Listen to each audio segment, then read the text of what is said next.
saya akan memaparkan dan juga menjelaskan tentang asam nukleat. Assalamualaikum warahmatullahi wabarakatuh. Perkenalkan, nama saya Adli Rahman, NIM 1810204088 dari lokal 5C, jurusan Tadris Biologi. Asam nukleat. Baiklah. Pada akhir tahun 1800-an, para ilmuwan mulai melakukan penelitian untuk mengetahui isi inti sel atau nukleus. Mereka lalu menemukan suatu molekul yang belum pernah mereka lihat sebelumnya. Karena molekul baru ini bersifat asam dan berada di dalam nukleus, mereka menamakan molekul ini asam nukleat atau nucleic acid.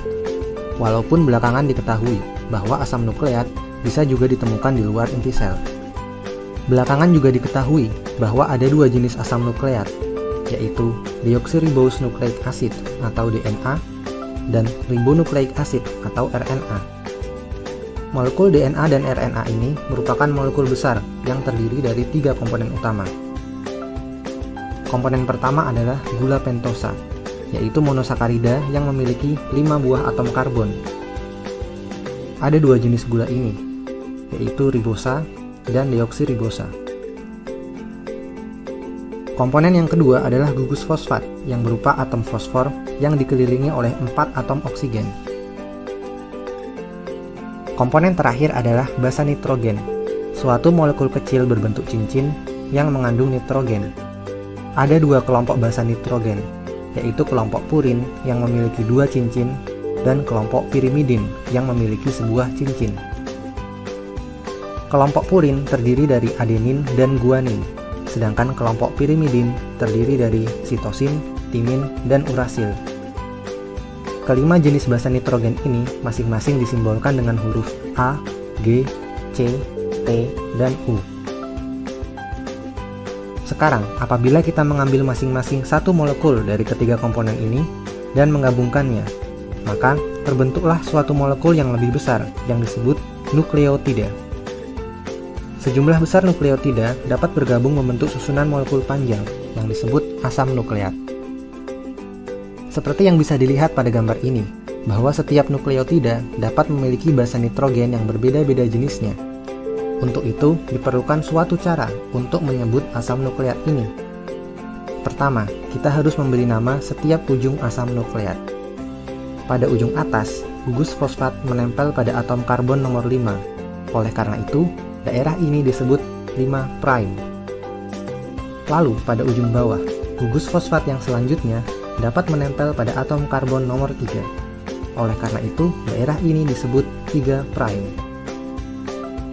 Terakhir, untuk menyebut molekul ini secara keseluruhan, kita tinggal menggabungkan nama ujung dan urutan basa nitrogen, sehingga molekul ini pun disebut 5', C, A, G, C, G, T, 3'.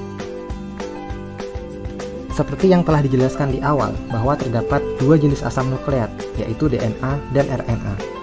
Apa perbedaannya? Minimal ada 3 perbedaan utama antara DNA dan RNA. Yang pertama adalah jenis gula. Gula yang menyusun DNA adalah deoksiribosa, sedangkan gula yang menyusun RNA adalah ribosa. Yang kedua adalah jenis basa nitrogen. Basa nitrogen pada DNA ada 4, yaitu A, G, C, dan T. Sedangkan pada RNA tidak ditemukan basa nitrogen timin. Ia digantikan oleh urasil, sehingga pada RNA jenis basa nitrogennya adalah A, G, C, dan U.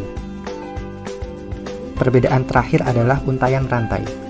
Pada DNA terdapat untaian rantai ganda, sedangkan pada RNA untaiannya hanya berupa rantai tunggal.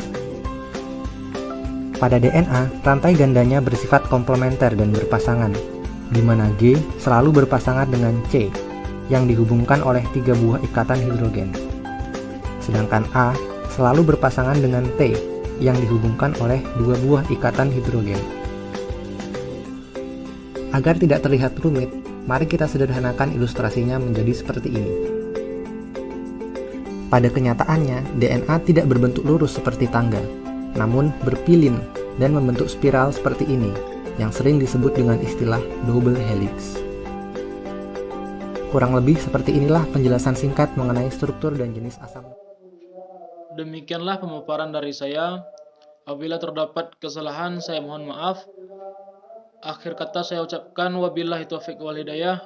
Assalamualaikum warahmatullahi wabarakatuh.